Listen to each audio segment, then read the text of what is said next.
Bystrica vyhráva po prvej tretine nad Unizou Žilina 1-0 vďaka gólu Roberta Kalnického, ktorého už máme pri našom mikrofóne. Robo, tak zatiaľ aká je to tretina? Tak, myslím si, že sme mali určite viacej z hry. Super prišiel. Hneď ako sme vedeli, že je 13, tak sme vedeli, že ich musíme v prvej tretine prekorčilovať, ale zatiaľ si myslím, že to nie je úplne to, čo vieme hrať. Práve to, že Žilinčania mali viac gólových šancí, paradoxne vyhrávate vy po vašom góle. Ako ste videli tú situáciu? Tak, chalani, Maťo Pokrievka a Maťo Pančík to tam výborne potiahli. Ja som sa odstol medzi kruhmi, ten puk ma našiel a iba som to tam napálil. Žilinčania sú nepríjemní. Čo od nich očakávate v ďalšom priebehu?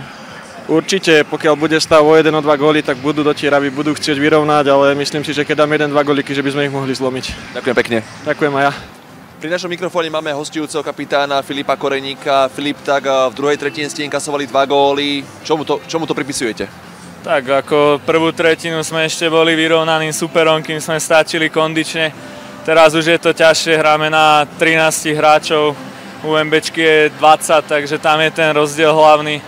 A tak od polky zápasu už je vidno, že nestíhame kondične, takže najmä tej kondičke sme menej na lade a tak asi to je ten hlavný problém, prečo je to toľko, koľko to je a tak.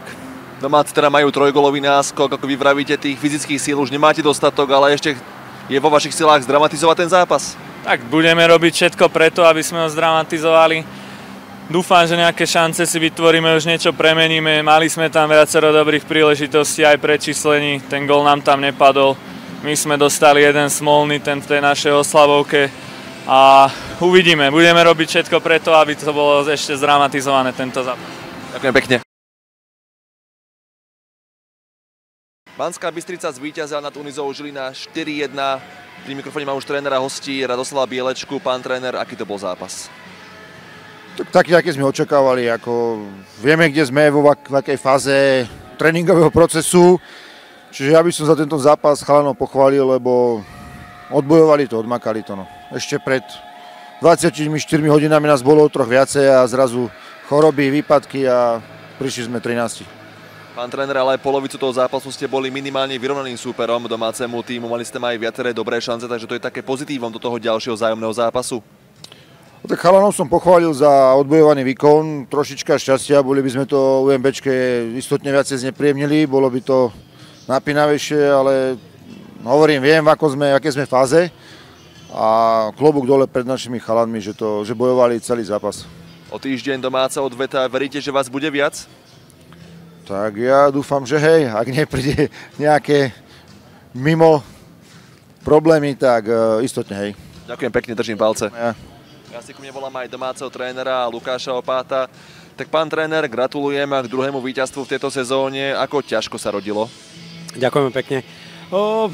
Tak rodilo sa ťažko, je to vidno aj na výsledku, ale samozrejme naši chalani aj my musíme pochopiť, že nie každý zápas budeme vyhrávať 10-1 a také zápasy ani nechceme, takže rodil sa ťažko, super, mal naozaj niektoré dobré momenty, ale samozrejme už sme si to potom postrážili, ale mali sme tú prvú polku zápasu, nebolo podľa našich predstav. Práve dá sa povedať, že tento zápas zlomila tá využitá presilovka, Richard Novodomec, ten rýchly gól? Určite áno, ale bolo tam viacej momentov. My sa snažíme chalanom vysvetliť, že presne toto má byť. My takto chceme hrať. Chceme hrať ten moderný hokej, nie vyčkávať, proste prekvapiť hneď, príde tá šanca, treba vystreliť, byť silný pred brankovom priestore. Nechceme hrať naozaj taký ten hokej, taký ten lenivý, že si to stále niekde počkáme, podržíme, potom už premárnime tú šancu. My sa naozaj snažíme chalanov rozvíjať tak, aby sme hrali moderný hokej a to musia pochopiť, ale keď sa toho držia, tak sa dá na to pozerať. O týždeň v útorok odveta na ľade Žiliny. Očakávate podobný zápas?